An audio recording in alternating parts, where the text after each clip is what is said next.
के नेता को संसदीय परंपराओं के अनुसार सदन को पहले बताना चाहिए। आप सब लोगों को मालूम होगा, मणिपुर की घटना में देश के प्रधानमंत्री जी ने संसद से बाहर प्रेस को कुछ वक्तव्य दिया और कांग्रेस के लोगों ने संसद को ठप किया। आज उसके विपरीत आचरण देखने को मिला। कांग्रेस में विलय हुआ, जिसकी एंटी डिफेक्शन की रिट याचिका आज भी उच्च न्यायालय में लंबित है। और 3 महीने पहले जिनके पुत्र के जन्म दिवस पर उनके गृह गांव में जाकर मुख्यमंत्री जी ने कहा था कि अगर राजेंद्र हुड्डा आप नहीं होते तो मेरी सरकार नहीं होती, मैं आपका एहसान भूल नहीं सकता। उन्होंने मणिपुर की घटना का जब जिक्र हो रहा था, उस समय हम उनसे मांग कर रहे थे सरकार से कि मणिपुर की घटना से पहले राजस्थान एनसीआरबी में दुष्कर्म में लगातार तीसरे साल पहली पायदान पर क्यों है? आपके खुद के अधिकृत दस्तावेज पुलिस मासिक प्रतिवेदन में ये आंकड़े सुरसा के मुंह की तरह क्यों बढ़ रहे हैं? आप खाजूवाड़ा पर बहस करो, आप हिंडौन पर बहस करो, रोज ये घटनाएं हो रही है। आप दौसा पर बहस करो, इन घटनाओं पर बहस करो। इस पर हुड्डा जी ने खड़े होकर कहा राजस्थान की सरकार में महिलाओं की हालत ठीक नहीं और महिलाओं की इज्जत नीलाम हो रही है। इस पर उन्हें दूसरे दिन हमने पढ़ा, उन्हें बर्खास्त किया गया। उन्हें बर्खास्त करने पर सदन का ये, चूंकि सदन सत्र चल रहा है, सदन का अधिकार है। इससे पहले रामपाल उपाध्याय जब हरिदेव जोशी के मंत्रिमंडल में सदस्य थे, एक आरोपों के चलते सदन में उनसे त्यागपत्र लिया गया था। भैरव सिंह जी शेखावत ने उस समय बात उठाई थी और सदन में 5 घंटे इस पर बहस चली। आज मैंने विधानसभा के अध्यक्ष जी को लिखकर कहा कि हमारी संसदीय परंपरा रही है, इस पर बहस होनी चाहिए, अनुमति नहीं मिली। इसी बीच में वो लाल डायरी जिसका जिक्र राजेंद्र जी हुड्डा ने कल प्रेस कॉन्फ्रेंस में कहते हुए कहा, लाल डायरी जब ईडी की रेड चल रही थी, मुख्यमंत्री जी ने मुझे कहा तुम जाओ और लाल डायरी लेकर आओ। तो मेरे साथ रामलाल जी जाट और धीरज गुजर को भेजा। मैं 8 माले ऊपर गया, सीआरपीएफ के 150 जवानों के बीच में मैंने लाल डायरी को मुख्यमंत्री के निर्देश पर उठाई और नीचे फेंकी। और उस लाल डायरी के अंदर बहुत बड़े रहस्य पड़े हैं, बहुत बड़ा लेन देन और करोड़ों रुपए की अवैध संपत्तियों का जिक्र है। ये बात राजेंद्र जी हुड्डा ने जब प्रेस में कही। आज सुबह जब हाउस जुड़ा, हमने प्रश्नकाल को बड़ी अच्छी तरह से निकाला और उसके प्रश्नकाल के समाप्त होते ही मैंने कहा कि ये सदन जानना चाहता है, राजस्थान जानना चाहता है और हमारे नियम और प्रक्रिया में इस बात को उद्धृत किया गया है कि जो बाहर बात कही गई है, जिस कारण से उनको बर्खास्त किया गया है, और सदन को सरकार वक्तव्य दे कि इनको बर्खास्त किया, इनसे त्यागपत्र लिया, क्या हिस्ट्री है। इतने में हुड्डा जी प्रवेश करते हैं और वो कहते हैं मुझे बोलने का मौका देना चाहिए। बोलने का मौका नहीं था तो वो उत्तेजित होकर विधानसभा अध्यक्ष के आसन के सामने जाते हैं। उसके बाद का दृश्य सबके सामने है।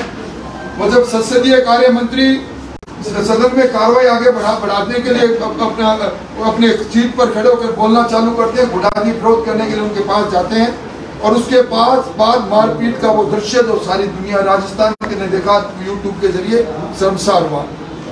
अभी आनंद फानन में बिना बहस के 4 बिल सरकार ने पारित किए हैं और उसके साथ ही सरकार ने एक अभी विधायी कार्य के लिए एक अनुपूरक कार्य सूची जारी की है, जिसके अंदर मणिपुर की घटना को लेकर चिंता व्यक्त करते हुए केंद्र सरकार से मांग की है पूर्वी राजस्थान की सिंचाई और पेयजल में के लिए जो ERCP है उसको राष्ट्रीय योजना घोषित करने के लिए मांग की है।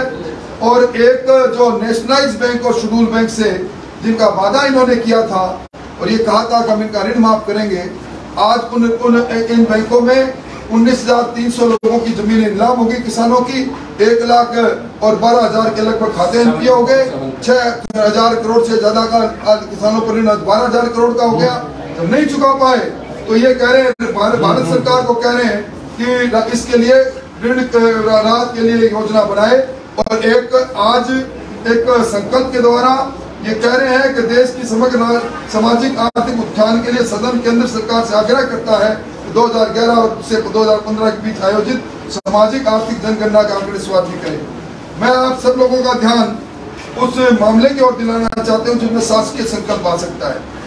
18 का एक है जिसमें शासकीय संकल्प ला सकते हैं, पर उसमें शासकीय संकल्प किसका आ सकता है उसके लिए शर्तें लिख रखी है, और उस शर्तों का उल्लेख रूल 109 में है, और उसमें ये लिखा है वह उस विषय से संबंधित नहीं होगा जो मुख्यतः राज्य सरकार का विषय न है। ये राज्य सरकार का विषय नहीं है, और सारे नियम कायदों को ताक में रखकर अचानक आज तक शासकीय संकल्प पर बहस होती है। अचानक चलते हुए सदन में पूरक सप्लीमेंट्री एजेंडा के माध्यम से इस प्रकार की बात, ये संसदीय परंपराओं की अवहेलना है। सरकार अपनी कमजोरी को छुपाने के लिए मणिपुर पर चर्चा कर रही है। हमारी मांग है कि राजस्थान में दुष्कर्मों पर चर्चा करे, हम उस चर्चा में भाग लेना चाहते हैं। सरकार ERCP पर चर्चा करने की संकल्प लेकर आ रही है। हमने सर्वदलीय बैठक में कहा था इस चर्चा करो। 16 राष्ट्रीय परियोजना जिस मापदंड पर बनी है, क्या ERCP उस पर खरी उतरती है? हम इस पर चर्चा करने के लिए तैयार हैं। और जो इनको करना चाहिए था राष्ट्रीय बैंकों का कर्जा माफ, उस पर हम बहस करने को तैयार है, परंतु सरकार बहस नहीं करना चाहती। सरकार आज लोकतंत्र का गला घोट रही है, और ये लाल डायरी, इस लाल डायरी को लेकर भारतीय जनता पार्टी सदन और सड़क तक लेके जाएगी। हम मांग करेंगे, और हमने गुड़ा जी से भी कहा है कि लाल डायरी के तथ्य उनके पास है। उन्होंने आज उनसे जिस प्रकार छीना झपटी के अंदर लाल डायरी रफीक खान ने छीनी, और उसके बाद कई मान्य सदस्य कांग्रेस के कह रहे हैं लाल डायरी में अरबों करोड़ों रुपए का लेन देन का जिक्र है। लाल डायरी का दृश्य सामने आना चाहिए। जनता ये चाहती है। मोटे तौर पर हमें यही कहना, हम इसका विरोध करेंगे, और मैं उपनेता जी से कहूंगा वो अपनी बात आपको कहेंगे। सर एक छोटा सवाल सर, क्या लाल डायरी विधानसभा में छीनी गई है? क्या वो विधानसभा की प्रॉपर्टी कहलाएगी? क्योंकि अंदर हुआ है। पर विधानसभा में जब उन्होंने कहा मैं इसको टेबल करना चाहता हूं, उसके बाद उनसे छीनी गई। मैं तो मांग करूंगा कि लाल डायरी विधायक आदर्श नगर से बरामद की जाए, और सदन की, चूंकि सदन की संपत्ति है इसलिए सदन उस पर चर्चा करवाए। हाँ, यस सर। एक कहावत है, चोर चोरी से